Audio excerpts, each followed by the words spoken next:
How's everybody doing tonight? We've got a jigsaw puzzle. By the way, I don't know why my arms look green on that camera. I tried taking the HDMI cable out and putting it back in and it didn't work. But we're doing a jigsaw puzzle, so we're going to use this camera a lot tonight, but just know the color's off. I don't know what to tell you. I don't know how to fix it. Or at least not how to fix it quickly and without screwing up other things. So we got a jigsaw puzzle tonight. If you've watched recent videos, you know that I haven't been finishing the jigsaw puzzles. I don't think they're worth having on multiple nights, and I'm not able to finish them in a single night. If it's 100 pieces, I'll probably stick with it till it's finished. This one is 200 pieces, so it's actually possible to finish it, but I don't know if I will. In fact, I'm probably gonna... I don't know. I'm not going to talk about the puzzle much. There's not much to talk about. Hold on a second. Garbage pail was out of my reach. I went to go throw out that wrapper in the garbage pail. I had to retrieve it with my feet. Alright, so we have these questions. Word teasers first. And we're just going to talk about those because there's nothing to talk about with this puzzle. The first TikTok dance was created by a 14-year-old, true or false?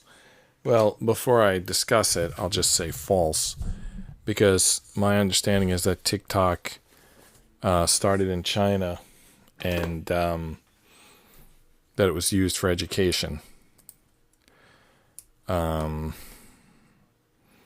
Therefore, I figured that the first user was not 14, but a teacher, because 14-year-olds are students, not teachers.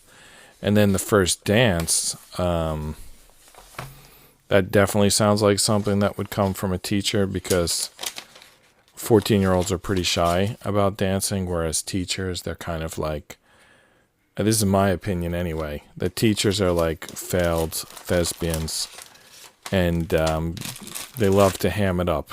For example, dancing in a TikTok. So I don't think, but at the same time, I don't really expect that this card deck is accurate. We've found plenty of mistakes in the past, and claiming that a 14-year-old was the first dancer on TikTok sounds like the type of thing that they want to do. Like TikTok would love for that to be true, and they would promote that myth. Because they want 14-year-olds using TikTok, right? Because 14-year-olds are the people who are going to be buying houses and cars in 10 years. So, you know, that's the audience that everybody wants. I know that it's like, especially right now, there's a big movement like, oh, don't like talk to kids, you'll like be arrested. Well, yeah, that's true. Don't talk inappropriately, and possibly TikTok is inappropriate. But the truth of the matter is every company wants to talk to 14-year-olds. In fact, they probably want to talk to 7-year-olds. Like Cartoon Network or Disney Plus, or no, Disney Channel, not Disney Plus, or Nickelodeon. They have access to the minds that are not programmed yet. They can still get in there and create some references. That's a bird. It's easier to read these kind of from the back. So the reason I flipped that piece around is I don't know what this one is, but you can see it easier from the back. What am I looking at here? Yeah, I don't know, a seahorse? Anyway, these puzzle pieces seem to look like things. Like, can you tell what this one looks like?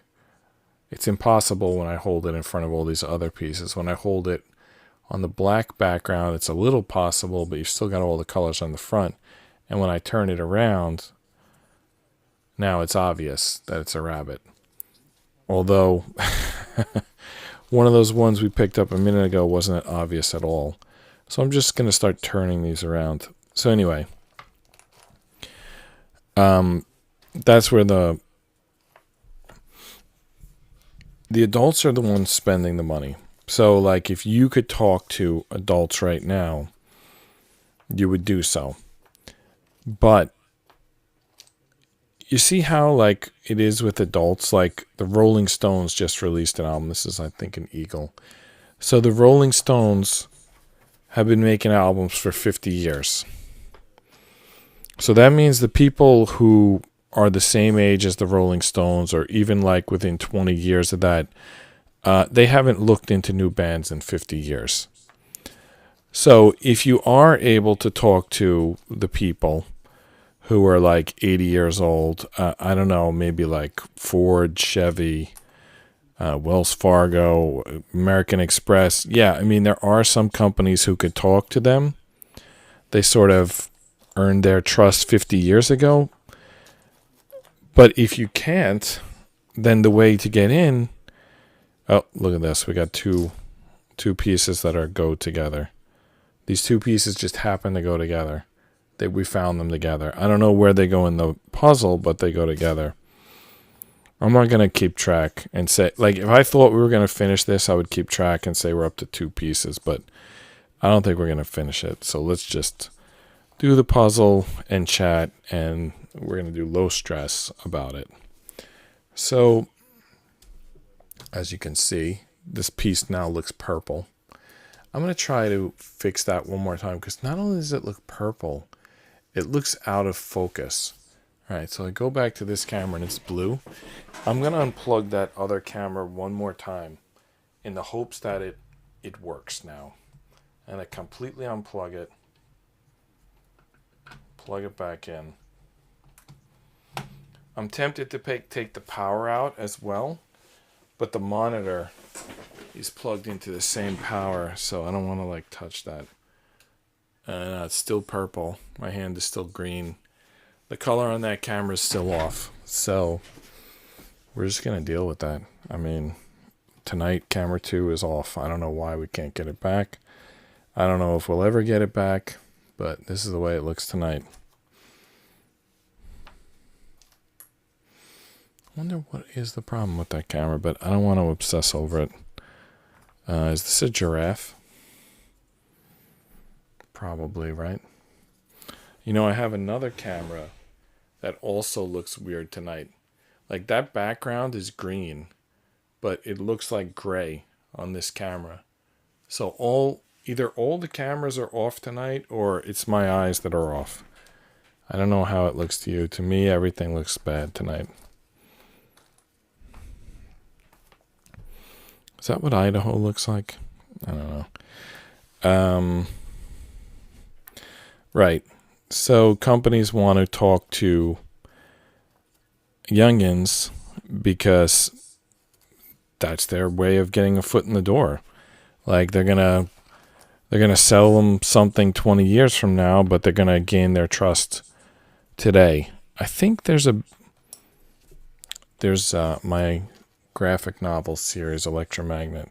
It was pretty good, the first one, but I had a lot of good ideas for the second one, and it was most of them were in the tech arena, but I didn't release the second one yet. And one of them was about, devices like iPads with AI, that the students would gain the trust, learn to trust the AI, because it would like do their homework for them, but eventually the AI would give them bad advice. I know this sounds like kind of simple how I'm explaining it now, and maybe it would be simple, honestly. Sometimes when you write graphic novels, you really can't, like, even if you can write like a scientific paper on your topic, and even if you're 100% confident in it, it becomes difficult to present it in a comic book, and you end up just saying, the laser beam from the sky that melts whatever, because it's just like easier that way. So the way I described it now, like the AI doing the kids' homework and gaining their trust and giving them bad advice later, that's kind of straightforward. It's no nuance, and you would think no one would fall for that, but you might present it that way in a comic book, and you're just kind of trusting that the audience will go with you and kind of figure out the 1,000 steps that you left out. And there is precedent for that. I mean, if you go on a forum, you'll see a lot of people digesting the comic books and explaining how they could be real. And of course, there's a lot of other people, maybe even a higher percentage of people, maybe even 90% of people who just say, oh, comic books are stupid, and just ignore them and don't pay attention to them. And they might be right in the sense that I don't think that Stan Lee necessarily ever knew any of the answers. He was kind of relying on the nerds to figure the things out, to do his job for him. But at the same time, there's no other way. Like, there's no way you ever could have presented a scientific paper in a comic book. So you might as well leave it to the fans to debate, either Wednesday in the comic shop or any day on the forums. The outcome was correct, even if the motivations might have been, simplistic. All right, so we got 2 pieces together here, and that's all we have. And I thought maybe I'd be able to do this puzzle because the colors aren't too crazy. Like, I've done some of these puzzles before where the colors are kind of crazy, and they are kind of crazy here, but there's at least some consistency to them. But there's not enough. I mean, I know we're only 12 minutes in, but I'm like ready to give up. I already can tell I'm not going to put 200 pieces together here.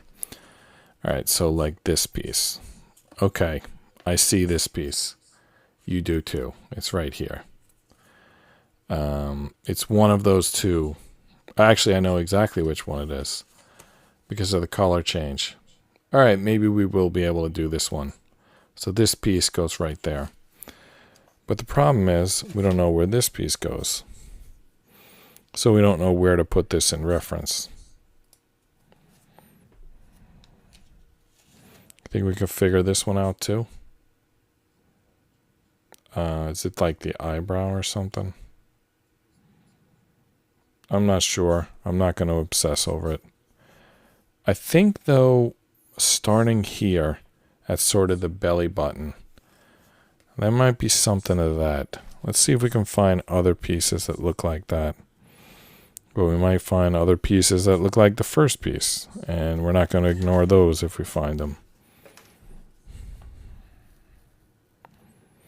All right, so the original question was the TikTok dancer. Like, was the first dancer on TikTok a 14-year-old? True or false? I say false. Let's see what the answer is. True. Jalal Harmon of Fayetteville, Georgia, created the Renegade, which she danced to K-Camp's Lottery. All right, I'm going to assume that that's still false, even though it says true, because if this product came from China, and China has 1 billion people, there's no way that someone in Georgia was the first person to dance on an application that had already been used by 1,000 people in China. So it's probably like true in the sense that someone thinks it's true, but there's just no way. Someone in China danced on TikTok first. It just must be the case. All right, next question. In what year was the first Harley-Davidson motorcycle made? 1899, 1913, or 1903? So 1899, anyone would want it to be 1899 because then it's in the 19th century rather than the 20th century, or what we're in now, the 21st. 1913 and 1903. Yeah, 1903 seems unlikely. In 1913 could be, meaning that, well, they just didn't get it done by by 1899. So then it could be 1903. But I'm trying to think if I know anything about Harley Davidson that would help answer that question? Sorry, that was the microphone just in the camera shot for a second. I don't know where to put the mic tonight. How about down here? The thing is, if I put it certain places, it blocks my view of the puzzle. And if I put it other places, you probably don't hear me as good. So, kind of a problem tonight. All right, so Harley Davidson. What do we know about Harley Davidson? They make motorcycles. Oh, how about, what do we know about cars or vehicles in general? Like, how many vehicles were out in 1899? Did the car, which came out first, the car or the motorcycle? I mean, the wagon came out. Motorcycles, bicycles, let's say. I mean, the people who invented the plane, the Wright brothers, they owned a bicycle shop. So bikes were around before planes. I don't know that bikes were around before horse-drawn wagons. And horse-drawn wagons were probably the inspiration for cars. I know there was an electric car in England in like 1870, because that was on another question from this deck. So, would they have put a motor on a bicycle before on a car? I kind of think maybe, yeah, because you've only got to turn one wheel. So maybe in 1899 Harley is possible, but was a Harley the first motorcycle? I don't think so. Does anyone believe that Harleys were the first motorcycles? I don't know. I have no idea.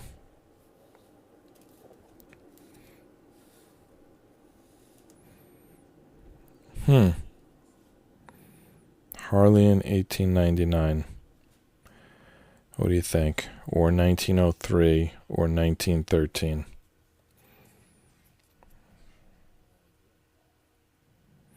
Yeah, I'm just listening to myself on the replay saying, I don't know, I have no idea. And I agree with that statement. I don't know, I have no idea. Thank you. Sorry if that was loud at your end.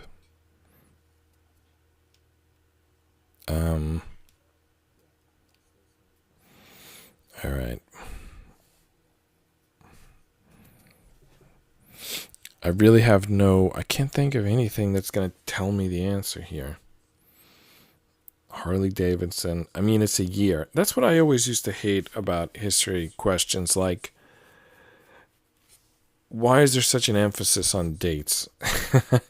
I mean, periods I could understand, but like how am I supposed to tell the difference between 1899 and 1913? I mean, they're pretty close together. I don't know. They're not really that. There isn't really a significant difference between them. There isn't a period difference. It's kind of going to be the same answer no matter which one I pick.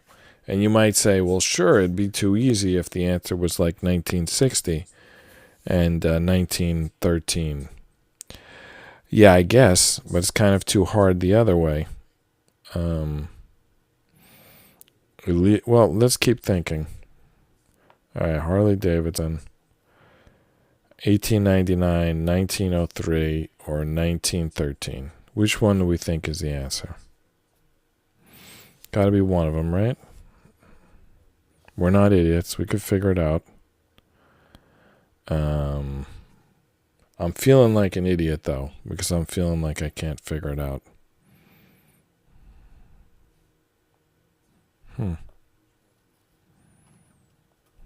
I'm definitely feeling like an idiot putting that piece there. That doesn't go there for sure. And now I jammed it in there. Ooh, did that just fit? That was good.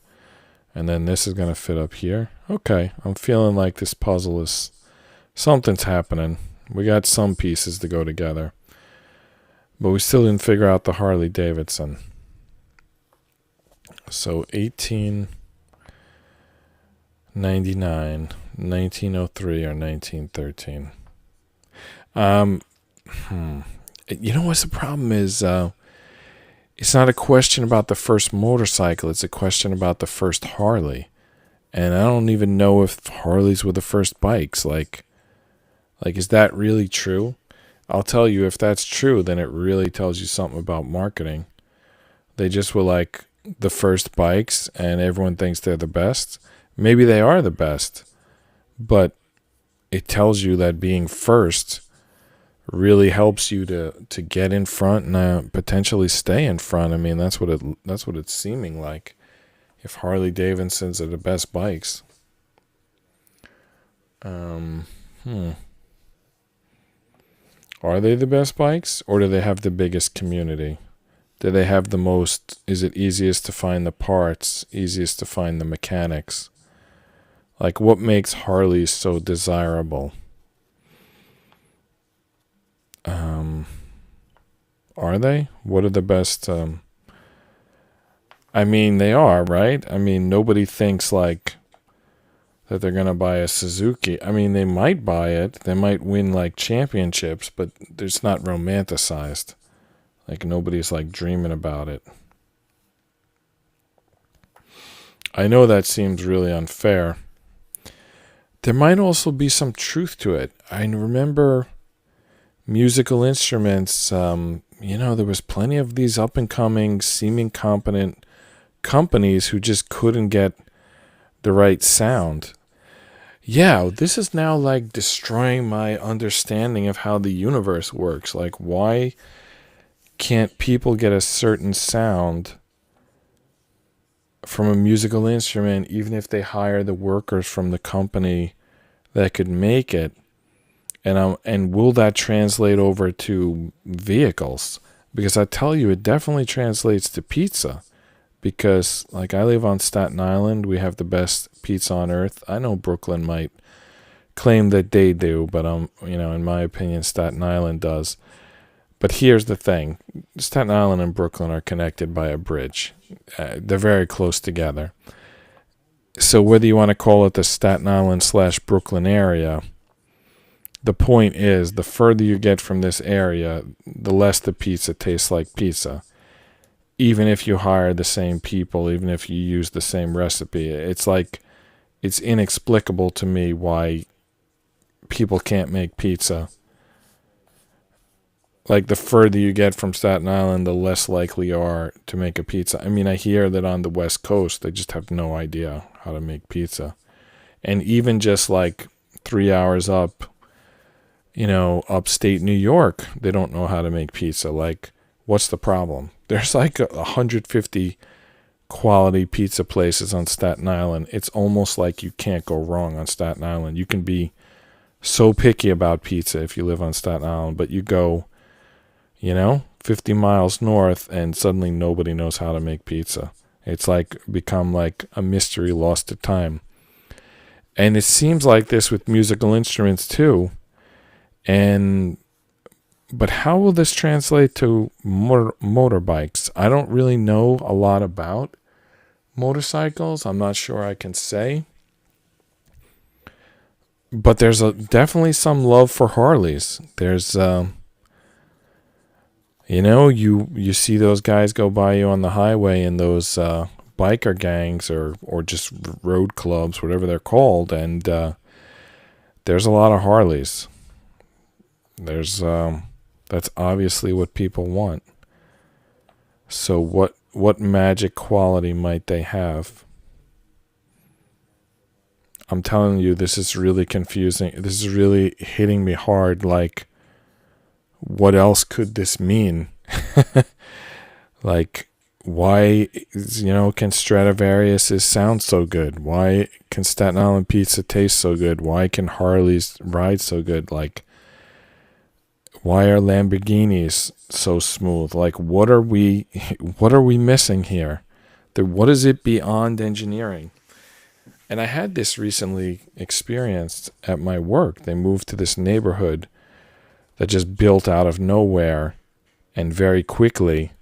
I mean, they basically, like, COVID lockdown started, and when it ended, this totally new neighborhood was built. And by the way, it was Manhattan. So you probably can say that Manhattan has this quality for skyscrapers. There's some quality in Japan too, isn't there? I don't even know how to describe it. I know that there's something unique there, though. It's kind of like a comic book thing, a Nintendo video game thing. Like I don't even know how to describe it. I just know that it exists in China. Not China, Japan.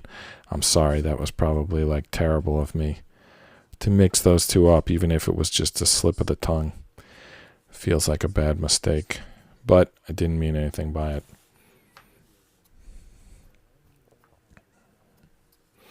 Yeah.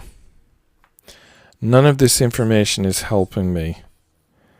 I'm going to go with the 1899, and it's just going to be on the theory that it's easier to put a motor on a bicycle than a wagon. That's the only like sort of logic that I've got going here.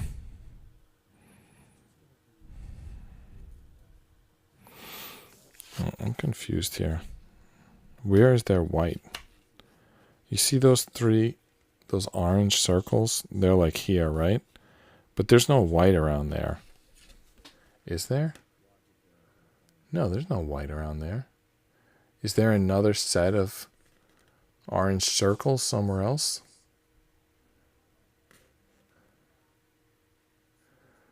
Yes, there are between the eyebrows. There's also orange circles between the eyebrows.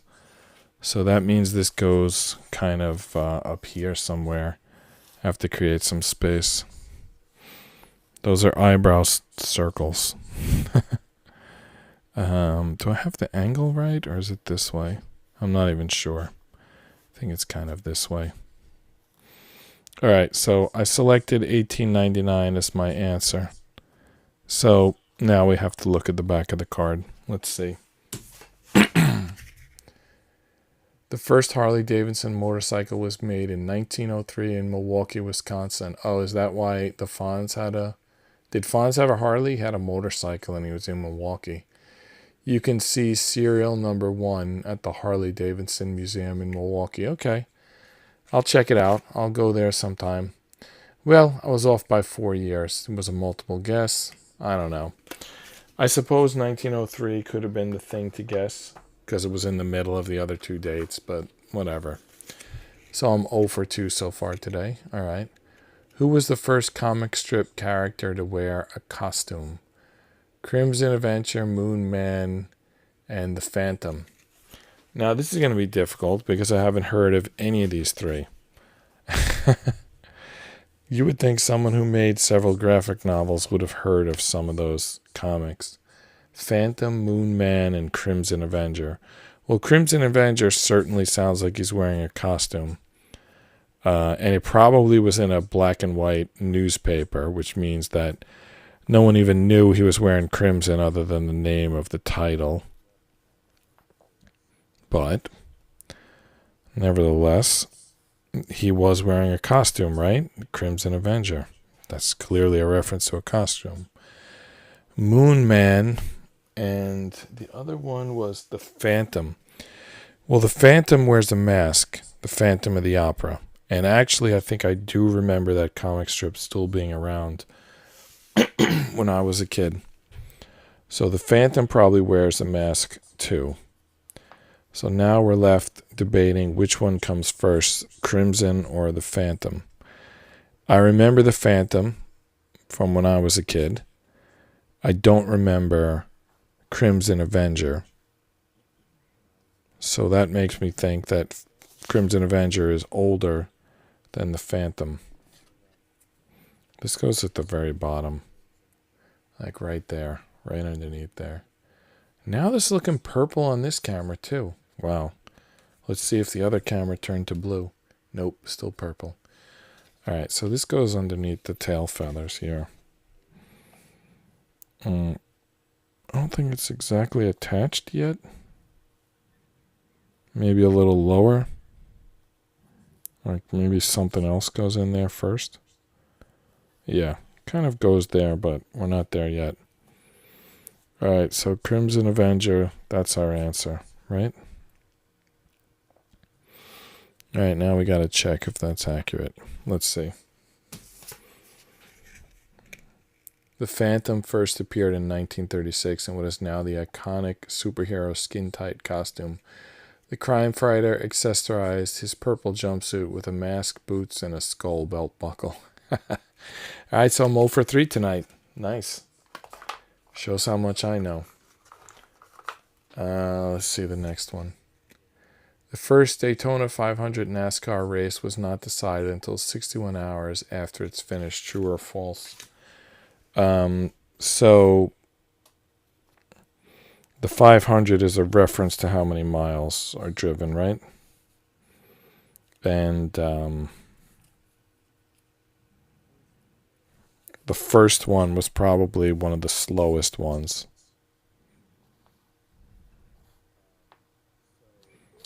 Daytona 500, 61 hours. Well, how many miles an hour do they go? Let's say they did 120 miles an hour. Then it would take, what? How many hours would it take? Wait, 120 miles an hour? Does it really go by that quickly? What speed do they drive at? I'm just thinking back then. Okay, let's say they went 60 miles an hour. That would be a mile a minute.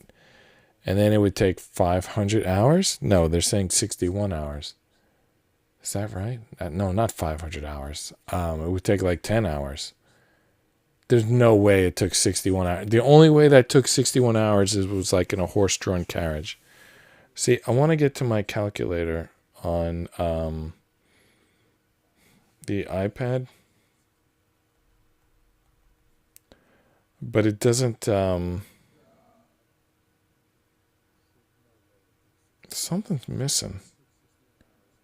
Yeah, something definitely wrong on my layout here. Anyway, I'm just going to go to the iPad here, even though I don't have the ability to overlay it with the other box right now. And in fact, I'm not even sure if I can. I was trying to find the calculator before and I couldn't, and the internet wasn't working. All right, so 60 miles an hour. So let's say you had 500 hours divided by 60. Does that make sense what I'm doing? 8 hours. Does that make sense? 60 times 8, it's like 480. Yeah. So even at 60 miles an hour, you'd be done in 8 hours. So there's just like no way that would take 61 hours. So was this a true and false? Yeah, it was a true or false.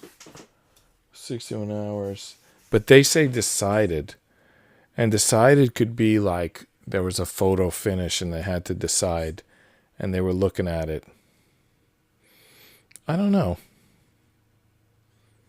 So 500 miles divided by 60. Oh, that didn't work. 500 miles divided by 61 hours equals 8 miles an hour? I mean, that's ridiculous. They weren't going 8 miles. There's no way that it was a race and they were going 8 miles an hour. Is it like on a foot race? Was it like a super marathon? All right. I'm 0 for 3 on the night. So let's go with true. Because if I get it wrong, then I'm 0 for 4, which is just, normal, what we've been doing so far tonight. And if I get it right, well, that was amazing. Where did I come up with that one? So I don't know why it could be true. It seems definitely false, but I'm going to say true. The first Daytona 500 NASCAR race was not decided until 61 hours after its finish. Oh, after its finish. After an extensive review of newsreel footage, Lee Petty was declared the winner by 2 feet. Okay, so it was a photo finish and it took him a while to figure it out. Okay. All right, fine. What's the next question? So we got one right finally, 3-1. When Henry Ford installed the first moving assembly line for automobile production, excuse me, when Henry Ford installed the first moving assembly line for automobile production. All right, third time's a charm. When Henry Ford installed the first moving assembly line for automobile production, it cut the time to build a car by just a few hours. No, that is false. It cut the time by like months. Are you kidding me?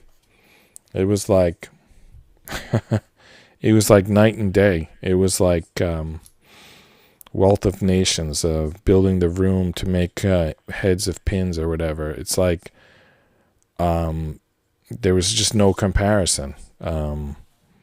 It was like you poured steel in one end, and 3 miles later, of assembly line later, you had a car. It was night and day. There was nothing remotely the same as before the Henry Ford's production line. So they say it only shaved a couple of hours off the build time, and I'm saying that that's complete bullshit. It shaved weeks off the build time. Is what I'm saying true? Yes, what I'm saying is true.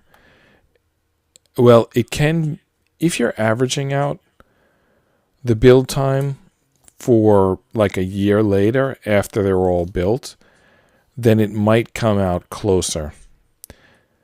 Because, you're just dividing like how many you produced in a year versus how many hours you worked in that year. But if you're talking about a single car end-to-end production, when that car started its first manufacture versus when it was finished, then there's no comparison. Then you shaved months off, not hours. But even if you average the production in a year, even if you're going to do that sort of analysis, it's still going to be more than hours. I mean, I don't know if it's days or well, I guess days are pretty close to hours. Well, I'm going to just say it's not hours. It's tough to say days because that makes it sound like, they only produce 300 cars in a year? So it's sort of scary to say days. But at the same time, I don't think this answer is based on units produced in a year. I think it's based on start to finish a single unit, and in which case it's no comparison.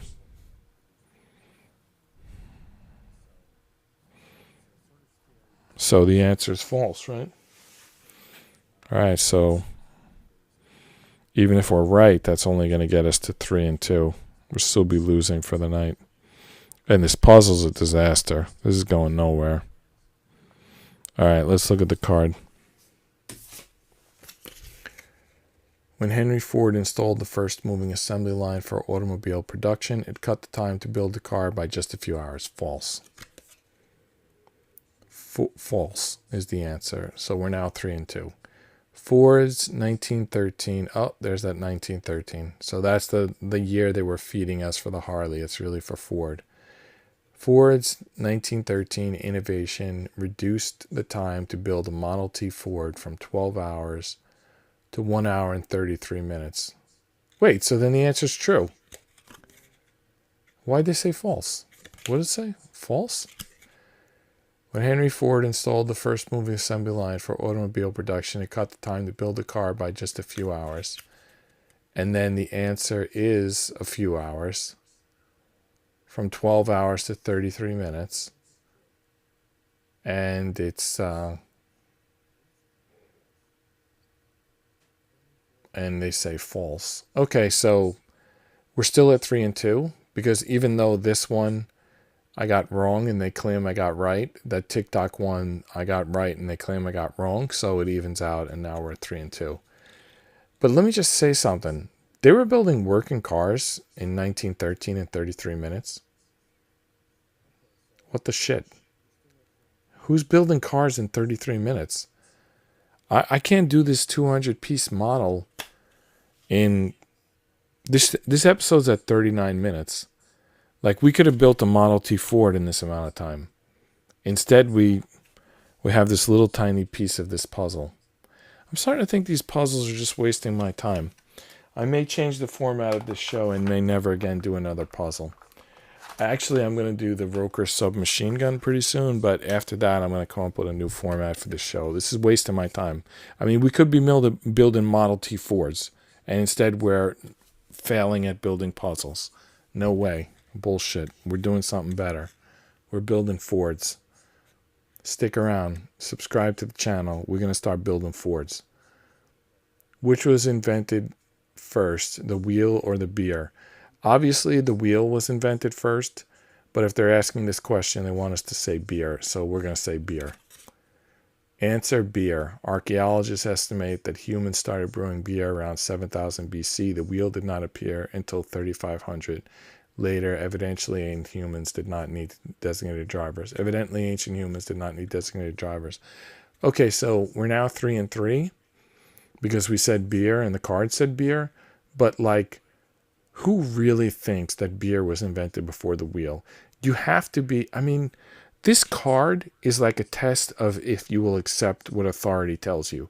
There's no freaking way in hell that beer was invented before the wheel.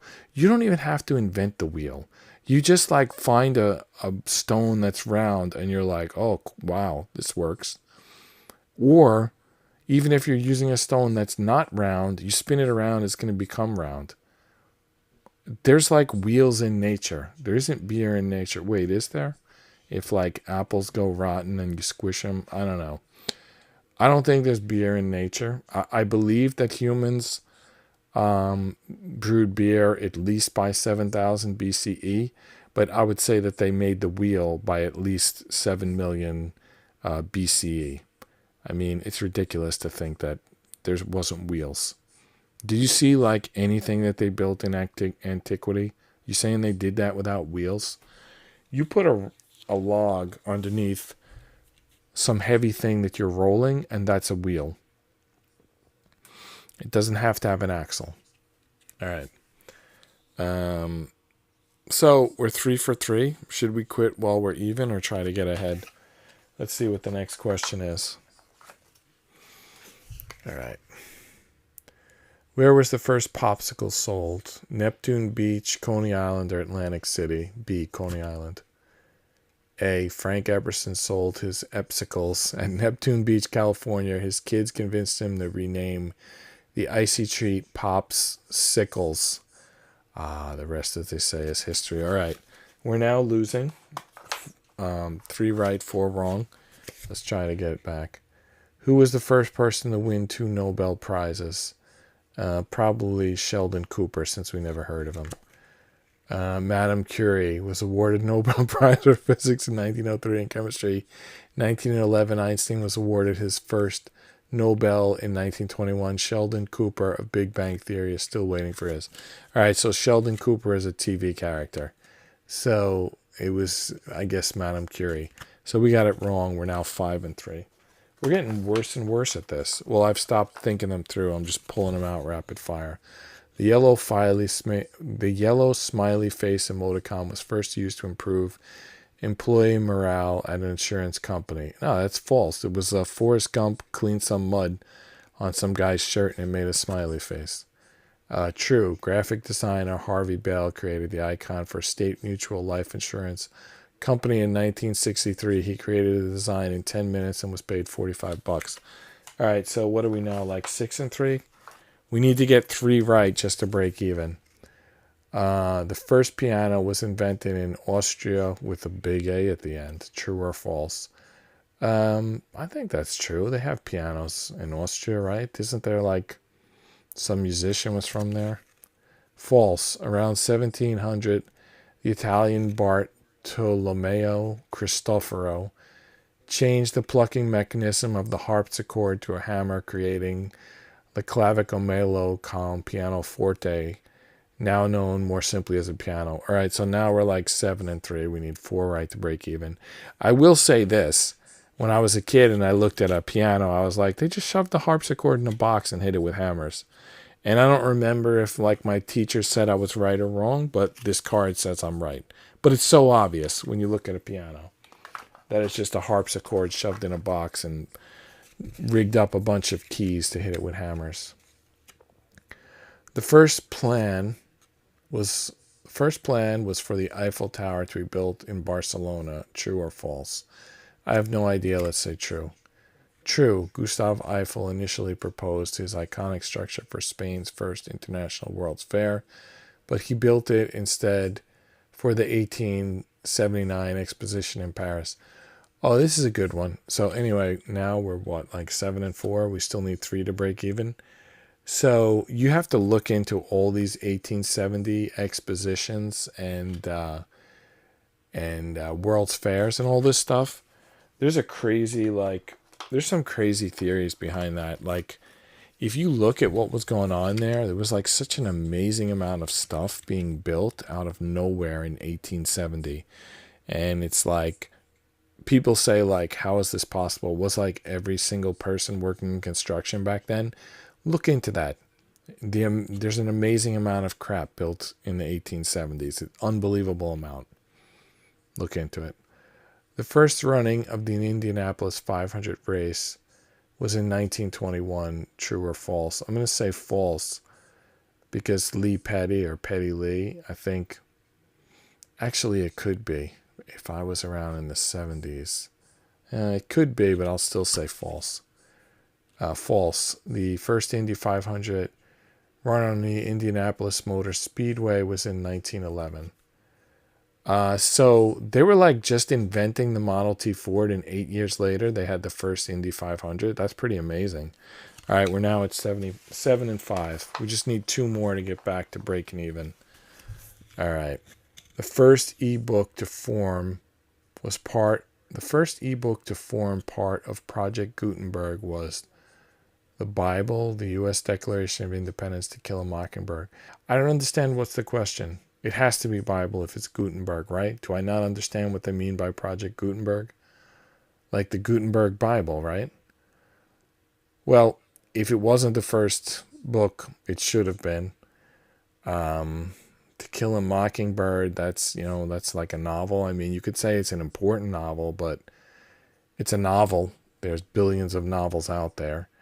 Declaration of Independence is important, but it's kind of like American-centric, and Gutenberg was like a German guy who was printing a Bible in England, so I'm not sure that really makes sense. Yeah, the Bible, why not? A, the Bible. B, Michael Hart created the first ebook by typing the U.S. Declaration of Independence into the mainframe at the University of Illinois. Project Gutenberg, a volunteer effort, offers over 60,000 free ebooks. Okay, so an American did it. He just gave it that name, Gutenberg. Yeah, wasn't a well thought out name, I guess. All right, so we're now 8 and 5. I feel like we're going to lose. I don't know how many more cards I'll pull till the deck flips over. Which was finished first, Da Vinci's painting Mona Lisa or the Great Wall of China? I think the Great Wall of China, but maybe I'm wrong.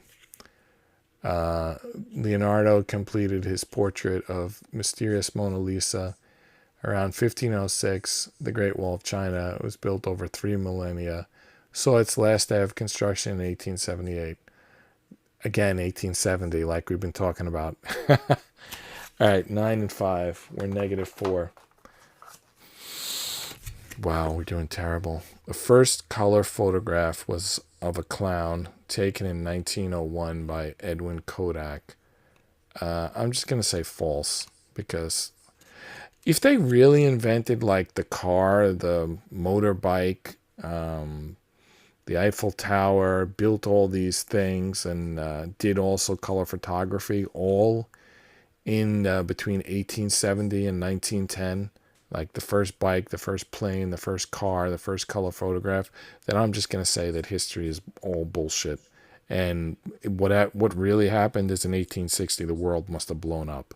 And then as people rediscovered the stuff, they just, called it, oh, we just invented the car, we just invented the bike, we just invented the plane. Did it really invent, there's an expression, something like, there's less time between the horse and buggy to the moon than the first project to the moon and the second. I guess the second, like the U.S. didn't make its second after the Apollo program. We haven't done any lunar landings. So there's a shorter period of time between the horse and buggy and the moon, and first project to the moon and second project to the moon. So that just tells you that history is nonsense. Like, whatever. I mean, I just said as a joke the world blew up in 1860, but it probably did. And it's probably, we just, whoever puts the stuff together, they get credit. All right, so the first color photograph, all right, we're saying false. False. James Clerk Maxwell took a color photograph of a tartan ribbon in Edinburgh, Scotland in 1861. 1861. Okay, world blew up in 1860, 1861. This guy took a photograph. We're now at 9 and 6, -3. Let's see what's next. The Miami Marlins hired the first female. Are they talking about the Florida Marlins? The first female general manager of Major League Baseball team in 2020. Her appointment made another first. What was it? She was the first manager to win something on her first attempt. I don't know. Miami Marlins. So they're claiming that she's the first female general manager. The general manager is the one who signs the contracts. It's like a paper pusher, right? Did they really not have a female general manager before that? 2020, her appointment made another first. Another first. What was it? This is like so easy. Like I don't get a multiple choice. It's so easy. I'm supposed to know it. The Miami Marlins. All right. Let me think about this one while we work on the puzzle. All right. Miami Marlins hired the first female manager in 2020. Her appointment was also some other sort of first. What was that other sort of first?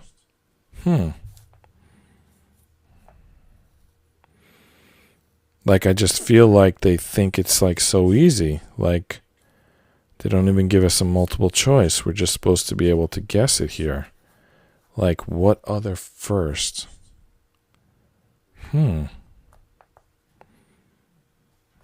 So she's the first female, and the first female general manager. Like, that's all she did. She's not like, she just happened to be female. She wasn't like the first general manager to walk on the moon or anything. She's the first general manager that happened to be female. But hiring her created some other first. And it's apparently so obvious that we don't need a multiple guess to figure it out.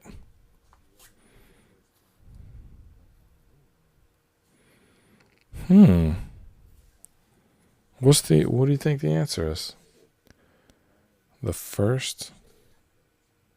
She was the first female general manager. And her appointment created some other first. I don't have a guess. I don't have a clue.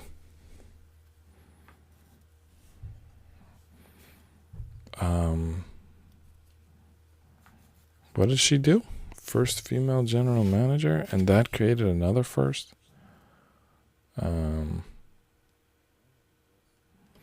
This owl has these like stripes here. How have we not found any of those yet?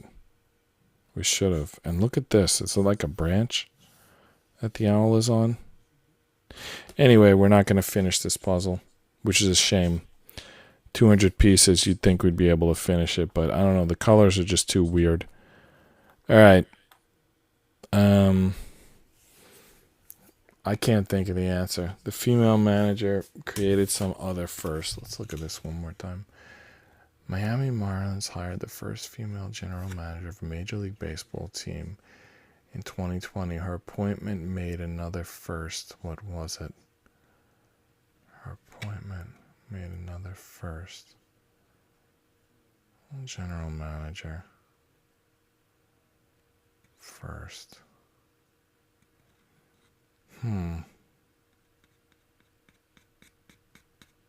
Another first.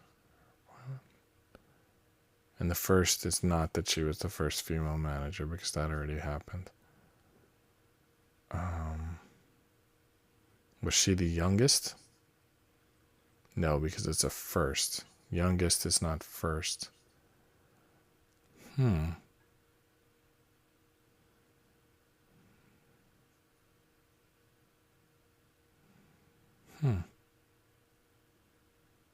Oh, of a major league of any major league sport team? That seems tricky. Like there was no major league lacrosse or major league soccer that had a woman manager, or hockey. Her first appointment was made in yeah, I don't know the answer. All right. Kim Ang is also the first major league general manager of East Asian descent. Yeah, I don't even know why I tried to answer that. I'm never good at these diversity questions because they don't mean anything. They're like, she was the first manager who happened to be a woman. She was the first manager who happened to be East Asian. You know, like it doesn't really mean anything.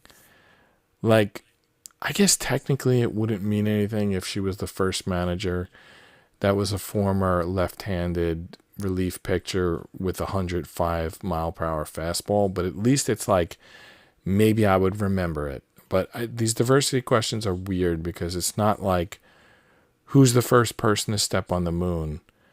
Okay, that was Neil Armstrong, I think, right? So, but they're like, who's the first woman to walk on the moon? Who's the first East Asian to walk on the moon? Who's the first former rap mogul to walk on the moon? Who's the first underhanded, throwing, sidearmed, left-handed reliever known for their knuckleball to walk on the moon? Who's the first dwarf to walk on the moon?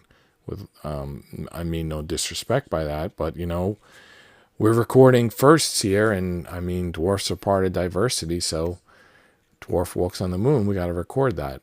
So yeah, I find the diversity questions difficult because when they say like, who broke the color barrier in Major League Baseball, and the answer you're supposed to give is Jackie Robinson, even though obviously he wasn't the first black baseball player in Major League Baseball, but everyone knows because they've seen the movies, like that's the answer you're supposed to say. But they've made like 10 movies about Jackie Robinson, so it's easy to give that answer.